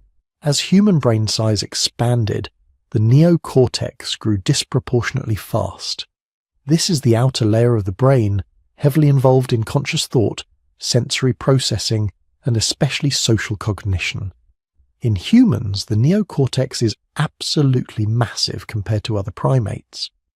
Anthropologists have found a strong correlation between neocortex size and social group size across primate species. Bigger social groups require bigger neocortexes to manage all the relationships, alliances, and social information. Chimps with social groups of about 50 individuals have appropriately sized neocortexes. Humans, who can maintain stable social relationships with 150 to 200 people, have dramatically enlarged ones. And fire created the conditions for these larger social groups. Those extended evening gatherings around the hearth weren't just entertainment, they were cognitive training sessions. Every night your ancestors practiced reading facial expressions in flickering firelight, interpreting tone of voice, tracking who said what to whom, managing the complex social dynamics of group living. Children growing up around fires were exposed to a level of social information unprecedented in primate evolution. They heard stories about people they'd never met, learned about events that happened before they were born, absorbed the accumulated social knowledge of their entire community. Their developing brains had to process all this information, creating neural networks capable of managing social complexity far beyond what any other species had ever attempted. Natural selection responded by favoring individuals with enhanced social cognitive abilities. People who could read others more accurately, predict social consequences more reliably, and navigate group politics more skillfully. Over hundreds of thousands of years, this created what neuroscientists now recognize as uniquely human social intelligence. And there's one more piece to this puzzle, one that changed everything about how human childhood works. The grandmother hypothesis. Most mammals have a simple life pattern: grow up, reproduce, die. Once females can no longer reproduce, natural selection stops caring about them. There's no evolutionary advantage to living past reproductive age. But human females routinely live decades beyond menopause. Why? Fire changed the economics of survival. Before fire, food preparation was relatively simple. Find something, eat it raw. But with fire, food preparation became complex and time-consuming. Gathering fuel, maintaining flames, monitoring cooking, processing foods to maximize nutritional value. These tasks required knowledge, experience, and attention. Older women, past their own reproductive years, suddenly had a new role. They could maintain fires, prepare food, and free up younger women to have more children. More importantly, they could accumulate and pass on knowledge. Which plants were good fuel, how to keep fires going in rain, what foods needed longer cooking, how to manage household resources. Genetic analysis suggests that the grandmother effect became significant around the time fire use became universal. Populations with longer lived, post-reproductive females had higher survival rates for their grandchildren. The genes for extended lifespan and post-reproductive health began spreading rapidly. This created yet another feedback loop. Grandmothers meant children had more time for learning, less time spent scrambling for survival. Extended childhoods allowed more time for brain development, more time for neurons to form complex networks, more time for cultural knowledge to be transmitted. Human childhood became extraordinarily long compared to other primates, and much of that extended development time was spent around fires, learning from elders who wouldn't have survived without fire's transformative effects. All these factors together created what neuroscientists call enhanced neuroplasticity. The human brain became not just bigger, but more flexible, more capable of adapting to new challenges, learning new skills, rewiring itself in response to experience. And fire created the perfect environment for developing neuroplasticity. Think about the diversity of activities that happened around fires. Tool making, requiring fine motor skills and spatial reasoning. Storytelling, developing language and memory. Cooking, involving planning and sequential reasoning. Social interaction, exercising emotional intelligence. Every evening was a cognitive workout, exercising different neural systems in different ways. Modern neuroscience shows that diverse cognitive challenges create more robust, flexible brains. Brains that can adapt to novelty, learn new skills quickly, and transfer knowledge between domains. Your ancestors, spending their evenings engaged in diverse activities around fires, were developing exactly this kind of adaptive intelligence. Within a few 100,000 years, this created a brain unlike anything evolution had produced before. Not just bigger, but fundamentally different in its capabilities. A superbrain capable of symbolic thought, abstract reasoning, language, art, mathematics, everything that makes human cognition unique. And it all traced back to that first controlled fire, that first decision to not just use fire opportunistically, but to maintain it, control it, make it a permanent part of human life. The superbrain wasn't a gift from the gods or a lucky mutation. It was the inevitable result of hundreds of thousands of years of living with fire. Every generation, natural selection favoured individuals whose brains were slightly better suited to the cognitive demands of fire-based living. Slightly better at planning, social reasoning, impulse control, technical skill. Multiply those slight advantages across 10,000 generations, and you get the most sophisticated cognitive organ in the known universe. You get the human brain, the superbrain. And once that superbrain existed, everything else became possible. Here's what most people don't realize about fire.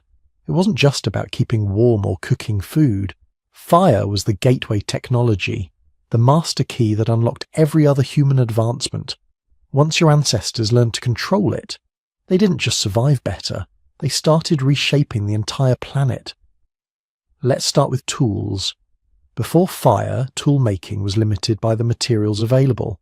You could chip stone, you could sharpen bone, you could maybe split wood if you were lucky. But fire changed everything. Because fire doesn't just consume, it transforms. The first innovation was probably accidental. Someone left a wooden spear near the fire too long. Instead of burning up, the tip hardened. The heat had driven out moisture, condensed the wood fibres, created something dramatically stronger than raw wood. This wasn't just an improvement, it was a revolution. A fire-hardened spear point could punch through thick hide that would have deflected a regular wooden spear. It could penetrate deeper, cause more damage, bring down larger prey. Suddenly, animals that had been too dangerous or too tough to hunt regularly became viable targets. Your ancestors didn't miss the significance. Within generations, fire hardening became standard practice. Archaeological sites from 400,000 years ago show clear evidence of systematic fire treatment of wooden tools, not random burning, but controlled exposure to heat at specific temperatures for specific durations. This required understanding. You had to know that too much heat would char and weaken the wood, Too little would have no effect. You needed to hold the tool at just the right distance from the flames, rotate it evenly, maintain the perfect temperature. This was chemistry. This was materials engineering. This was science, practiced by people who had never heard those words but understood the principles nonetheless. But wooden tools were just the beginning. Fire also revolutionized stone tool production. Heating certain types of stone before chipping them made the material more predictable, easier to shape, capable of producing sharper edges. Flint heated to around 350 degrees. Celsius becomes significantly easier to work. The internal structure changes, allowing toolmakers to create thinner, more sophisticated implements. By 70,000 years ago, your ancestors in Africa were using fire to produce composite tools that would have seemed like magic to earlier humans. Heat-treated stone blades hafted to wooden handles with plant resin adhesives that had been cooked to exactly the right consistency. These weren't crude implements anymore. These were precision instruments, each component carefully processed and assembled. This is manufacturing at a level that wouldn't be matched again until the Bronze Age. And that brings us to metals. The discovery that certain rocks, when heated to extreme temperatures, would melt and reform into workable material was probably another accident. But it was an accident that could only happen to a species that had been using fire intensively for hundreds of thousands of years. Someone, somewhere, built a particularly hot fire on ground that happened to contain copper ore. The next morning they found small beads of shiny metal in the ashes. That moment of discovery, whenever it happened, led eventually to the Bronze Age, the Iron Age, the Industrial Revolution. All of human metallurgy, all of modern technology, traces back to people who noticed that fire could turn rocks into something new. But fire's most profound impact wasn't on tools, it was on geography. Before fire, your ancestors were restricted to warm climates. They were tropical animals, poorly adapted to cold. They could survive in temperate zones during summer, but winter pushed them south, back toward the equator. Fire changed that equation completely. With fire, humans could survive anywhere. The coldest nights, the harshest winters, none of it mattered if you could maintain a flame. This unleashed a migration that would eventually put human footprints on every continent except Antarctica. Think about what this means. Other species are limited by their biology. Polar bears need thick fur and fat deposits to survive Arctic cold. They can't live in tropical heat. Lions need warm climates. They can't survive northern winters. Each species has its range, its ecological niche, determined by millions of years of evolution. But humans with fire could adapt to any environment in a single generation. No genetic changes needed. No waiting for natural selection. Just knowledge, passed from parent to child, about how to make and maintain fire. Around 45,000 years ago, modern humans pushed into northern Europe and Asia during one of the coldest periods of the last ice age. Average winter temperatures in some regions were 20 degrees Celsius colder than today. Summers were brief and unpredictable. This was Neanderthal territory, and the Neanderthals were perfectly adapted to it. They had robust bodies that conserved heat, enlarged nasal passages that warmed frigid air, massive muscle mass that generated body heat. They were biological furnaces, shaped by hundreds of thousands of years of evolution in Ice Age Europe.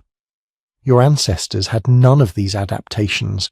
They were basically tropical Africans, lean-bodied and poorly insulated. They should have frozen to death in the first winter, but they had fire. Not just fire for warmth, but sophisticated fire management that let them create livable spaces in the most hostile environments imaginable. They built structures around hearths, creating microclimates warm enough for survival. They learned to keep fires burning continuously through long winters. They developed technologies for transporting fire, carrying embers in specially prepared containers so they could maintain flames even while traveling. The Neanderthals watched these newcomers spreading across their territories, and they must have wondered how these thin-bodied strangers could possibly survive. But survive they did. More than survive, they thrived. And this gets to something crucial about fire and human dominance. Fire didn't just let humans survive in new places, it gave them an advantage over species that were biologically better adapted. Neanderthals needed to eat enormous amounts of meat to fuel their massive bodies. Estimates suggest an adult male Neanderthal required about 4,000 to 5,000 calories per day just to maintain body weight. Your ancestors, with their smaller, more efficient bodies and fire-cooked food, that was easier to digest, needed significantly less. Maybe 2,500 to 3,000 calories. Same environment, same resources, but modern humans could support larger populations on the same food base. Fire also let humans exploit resources Neanderthals couldn't access efficiently. Plant foods that were toxic or indigestible raw could be detoxified and softened through cooking. Bones that Neanderthals would gnaw for marrow could be cracked open more easily after fire treatment. Even water sources could be made safer by boiling, reducing disease risk. Every fire-enabled advantage was small by itself, but they compounded. Over thousands of years of direct competition, modern humans could support more people, maintain larger social networks, and pass down more accumulated knowledge. The Neanderthals, despite being stronger, cold-adapted and established in Europe for hundreds of thousands of years, couldn't compete with that. By 40,000 years ago, they were in decline. By 30,000 years ago, they were extinct. But fire did something else, something that would prove even more transformative. It let humans become engineers of entire ecosystems. Your ancestors figured out early that fire wasn't just a tool for working materials or staying warm, it was a tool for reshaping landscapes. Controlled burning could clear forests, creating grasslands that attracted grazing animals. It could prevent brush buildup, reducing the risk of catastrophic wildfires. It could encourage the growth of specific plants while eliminating others. This was ecology. This was environmental management at a scale no other species had ever attempted. In Australia, Aboriginal peoples have been using fire to manage landscapes for at least 50,000 years. They practice what they call cool burning, low-intensity fires set during specific seasons to clear undergrowth without damaging larger trees.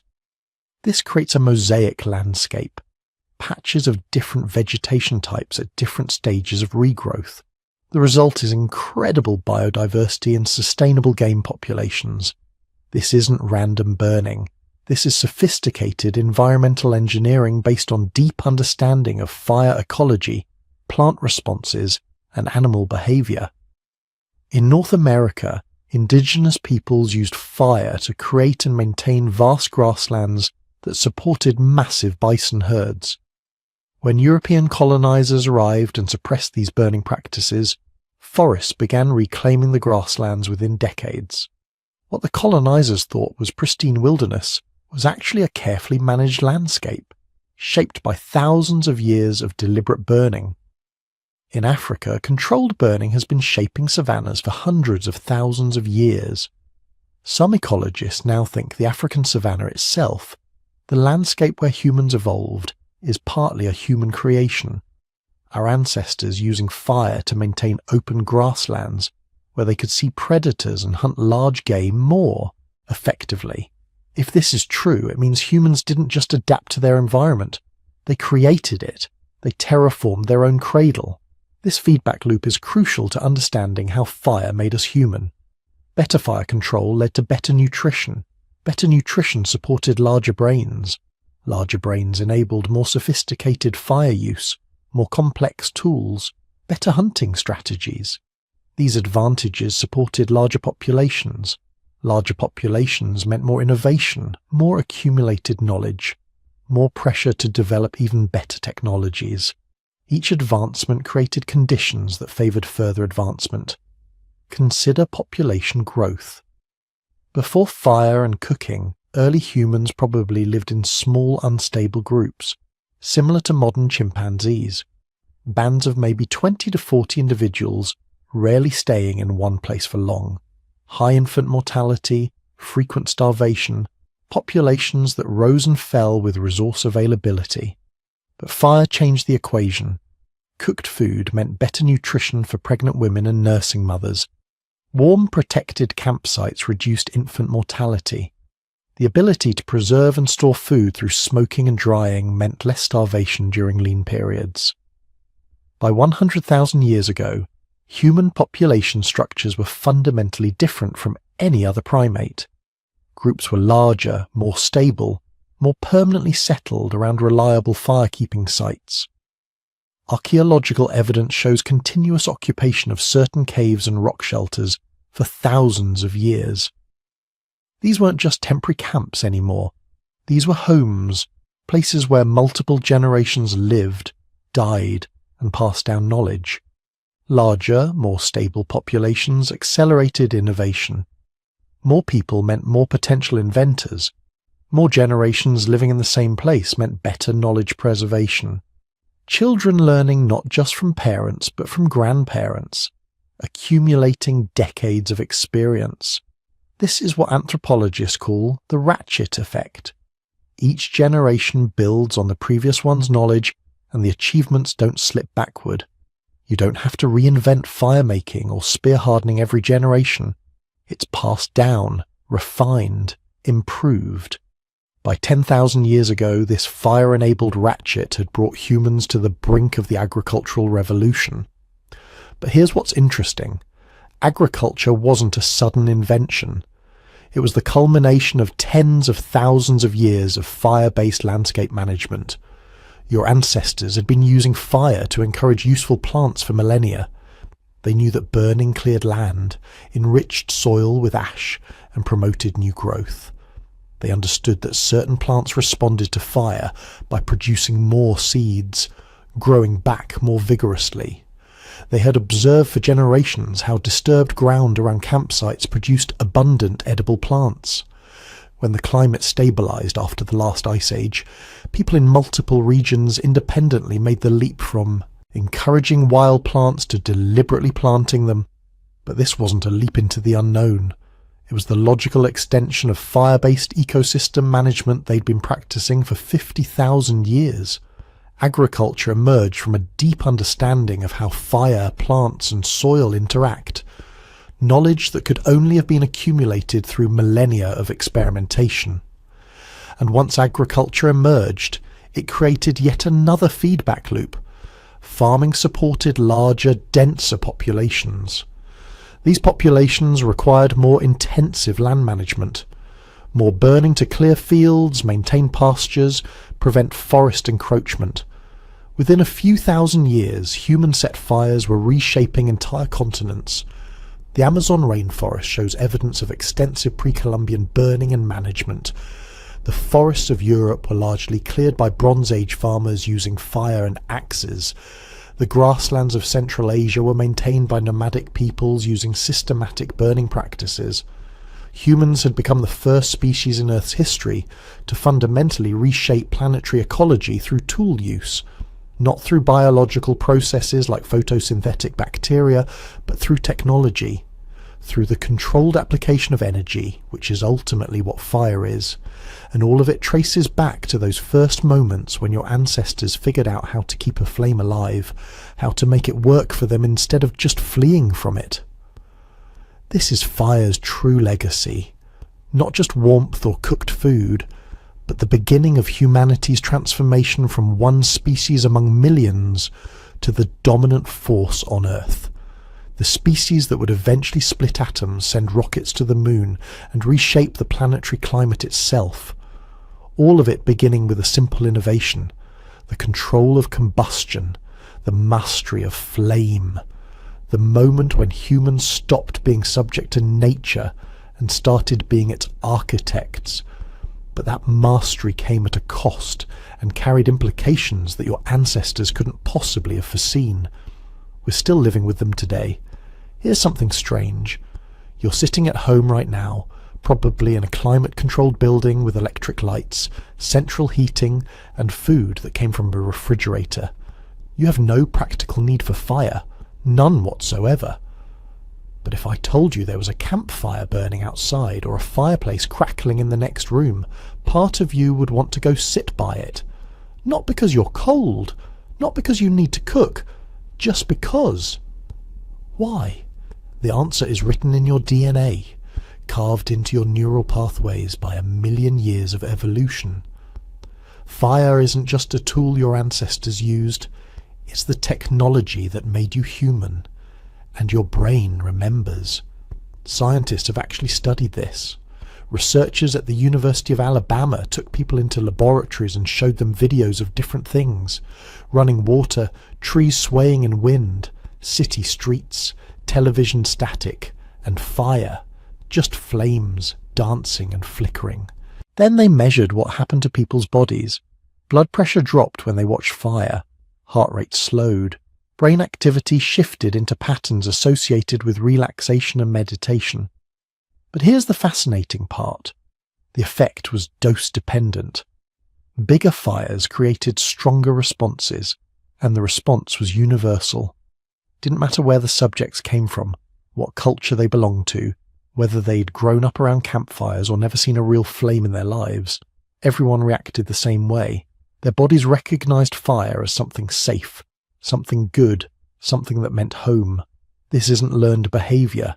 Babies too young to have any cultural conditioning about fire are drawn to flames, mesmerized by their movement. Ancient peoples on every continent, from the Arctic to the Amazon, from Australian Aboriginal communities to Siberian hunter-gatherers, developed rituals around firekeeping. The hearth was sacred everywhere, always. Because for hundreds of thousands of years, fire meant survival. It meant you would eat. It meant you would be warm. It meant predators would stay away. It meant your group could gather together in the darkness and share food, stories, knowledge. Your ancestors, who felt most comforted by fire, who were most drawn to tend it and sit beside it, they were the ones who survived. The ones who didn't care about fire, who wandered away from the flames into the cold darkness. They got eaten by leopards or died of hypothermia. Their genes didn't make it.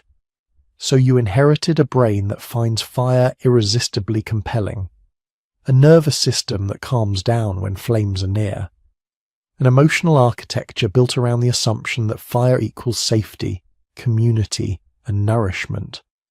This is why we still create fires when we don't need them. When was the last time you went camping?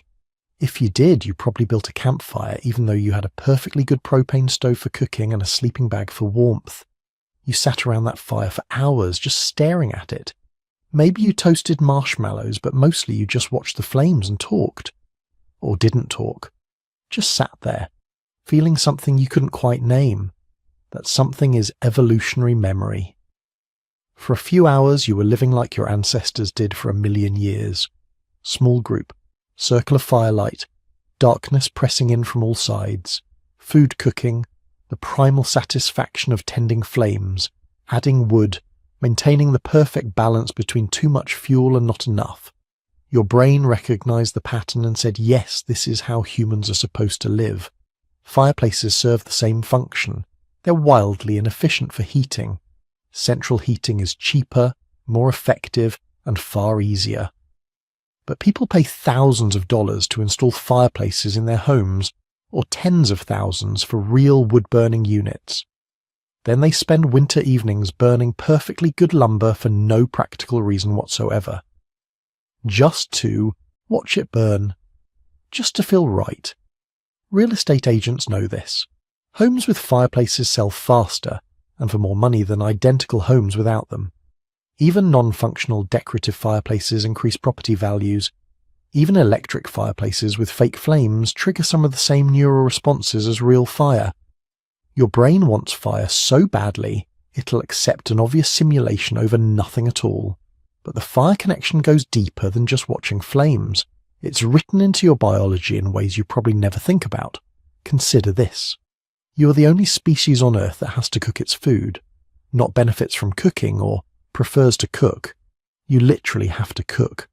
If you try to live on a diet of raw foods, even carefully selected nutritious raw foods, you would slowly starve.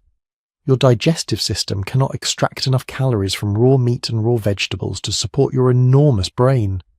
You've been so thoroughly transformed by cooking that you're now trapped.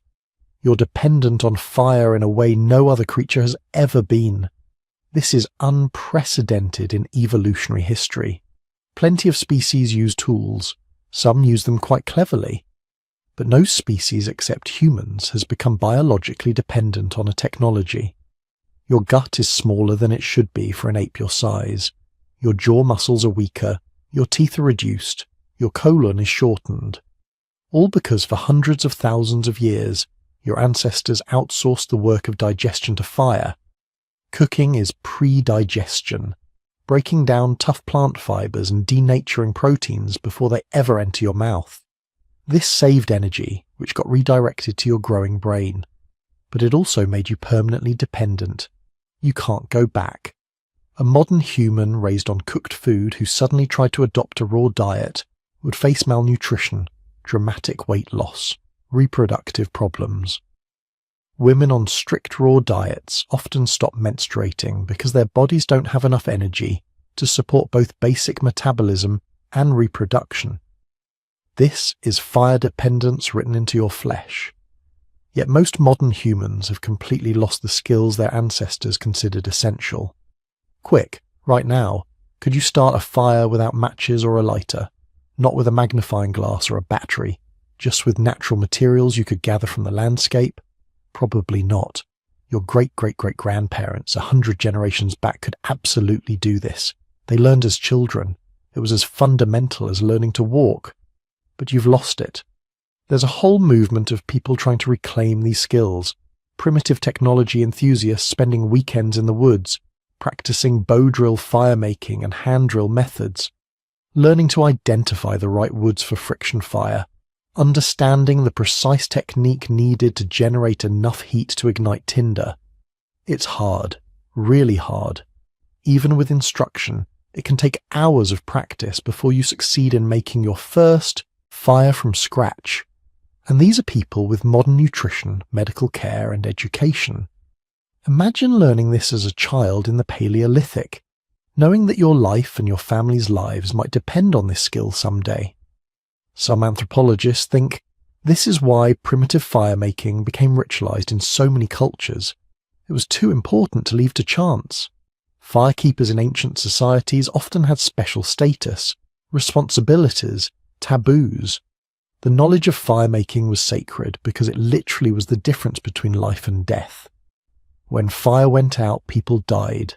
This happened repeatedly throughout history. Arctic explorers freezing to death when they couldn't relight their stoves. Shipwreck survivors dying of hypothermia on cold shores. Indigenous peoples preserving coals during migrations, carrying fire with them rather than risk trying to remake it in an unfamiliar landscape. The loss of fire was catastrophe. Now you flick a switch and get instant light, turn a dial and get instant heat, press a button and get instant cooking. You've abstracted fire into electricity and gas, made it safe and controllable and utterly reliable. This is progress, obviously. Nobody wants to go back to the constant fire-tending labour of pre-industrial life. But something has been lost in the translation. When fire becomes invisible, when it's hidden inside wires and pipes instead of burning in the centre of your home, you lose the visceral connection to the technology that made you human, and maybe we've replaced it with something else. Think about where people gather in modern homes, not around fires anymore, but around screens, television screens, computer screens, phone screens. Flickering light in the darkness, everyone's attention focused on the glow, gathering together to share information and stories. Sound familiar? The screen has become the modern hearth. Families gather around televisions the way they used to gather around fires. Couples eat dinner illuminated by laptop screens. Teenagers sit together staring at their phones. The technology has changed, but the behavior pattern is identical. Humans gathering around a light source in the darkness to share experiences. We've transferred the ancestral fire-gathering instinct onto new technology. But screens aren't fire. They don't provide warmth. They don't cook food. And critically, they don't trigger the same physiological responses. Remember those studies showing how watching fire reduces blood pressure and heart rate? Screens do the opposite. Screen time before bed disrupts sleep. Extended screen exposure increases anxiety and stress markers. The blue light from screens tells your brain it's daytime, suppressing melatonin and keeping you alert when you should be winding down. Screens have hijacked the social function of fire without providing any of the biological benefits. This creates what evolutionary biologists call a mismatch problem. Your body is designed for a world where gathering around fire in the evening meant safety, food, and approaching sleep time. It used fire's warm light spectrum as a signal to start producing melatonin and preparing for rest. Now you bathe yourself in blue-white screen light until minutes before bed, then wonder why you can't sleep. Your circadian rhythms are confused. Your ancient fire-adapted biology doesn't understand this new world. The same mismatch shows up in food. Your digestive system evolved for cooked food, yes, but it evolved for food cooked over fires. Roasted meat, tubers baked in coals, vegetables steamed in earth ovens. This is very different from industrial processed food. Your ancestors cooked food to make it digestible, to kill parasites, to break down toxins. They didn't add corn syrup, artificial flavors, or preservatives. The nutritional problems plaguing modern society, obesity, diabetes, heart disease, these are partly mismatch problems. Your fire-adapted biology encountering foods that would have been incomprehensible to your ancestors. Some people are trying to bridge this gap. The paleo diet movement, whatever its scientific merits, represents an intuitive recognition that modern food might not match our evolved digestive systems. People cooking over wood fires or coal, trying to recreate ancestral food preparation methods. There's probably something to this, even if the specific claims are oversimplified. Your body does recognize certain patterns as correct, certain flavors and textures as proper food, and those patterns were established by hundreds of thousands of years of fire-cooked meals. But here's what's really profound. Of all the technologies humans have invented, fire is the one that most completely defines us. Not language, because other species have complex communication. Not tools, because other species use those too. Not agriculture, because that came very late in human history. Fire. We are the species that tamed fire, that became dependent on it, that was transformed by it into something unprecedented in Earth's history. Every major human achievement traces back to fire. Agriculture needed fire to clear land. Metalworking required fire hot enough to smelt ore. The Industrial Revolution was powered by fire, burning coal to drive steam engines. The modern world runs on combustion, burning fossil fuels in engines and power plants. Even nuclear power is just a sophisticated way to make fire, using atomic reactions to boil water into steam. We've never moved beyond fire. We've just found new things to burn. And we never will move beyond it, because fire is written into what we are, into our small guts and big brains, into our neural pathways that calm down when we see flames, into our social instincts that drive us to gather around light sources in the darkness, into our dependence on cooked food, into our domination of the planet. You are a fire creature. You always have been. You always will be. When you sit around a campfire or stare into a fireplace, you're not being nostalgic. You're not play-acting at primitive life. You're being fully, completely human in a way that's impossible otherwise. You're connecting with the technology that made everything else possible, the spark that changed everything, the flame that still burns at the heart of human existence, whether you see it or not. So here we are. At the end of a journey that began with a single spark somewhere in the African wilderness, maybe 2 million years ago, maybe earlier. We'll probably never know exactly when or where that first human looked at fire and saw not danger but possibility. What we do know is what happened next. 3 revolutions, each building on the last, each transforming our ancestors in ways they could never have predicted.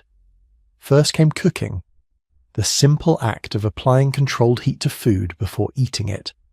This wasn't just a new way to prepare meals, It was biological transformation on a scale rarely seen in evolutionary history. Cooked food delivered more calories with less effort. Our guts shrank. Our teeth weakened. Our jaws became more gracile. But all that energy, all those calories that no longer needed to go toward maintaining massive digestive systems, they got redirected, upward, into larger, more complex brains. Cooking didn't just feed our ancestors. It built the hardware that would eventually let us compose symphonies, split atoms, and send robots to Mars. Then came the conquest of night. For hundreds of millions of years, darkness belonged to predators. Mammals huddled in burrows. Primates climbed trees and waited for sunrise. But fire changed that equation. Suddenly, the night became usable time. Hours that had been lost to fear and sleep became available for tool-making, storytelling, planning. We didn't just survive the darkness anymore. We pushed it back, created islands of light and warmth in the hostile void. Our days effectively doubled. More time to work meant more innovation. More time to socialize meant stronger bonds. The 24-hour cycle that had constrained every species before us became flexible, negotiable, conquerable. But the third revolution, that's the one that truly made us human. The social fire. Those circles of light where our ancestors gathered after dark, where they shared food and stories, where children learned from elders and strangers became allies. That's where culture was born. That's where complex language probably emerged, refined through thousands of generations of fireside conversations. That's where we learned to be more than just clever apes. We learned to be storytellers, teachers, collaborators. We learned to pool our knowledge across generations, building on what came before instead of starting over each time. The superbrain didn't emerge from genetics alone. It emerged from this feedback loop.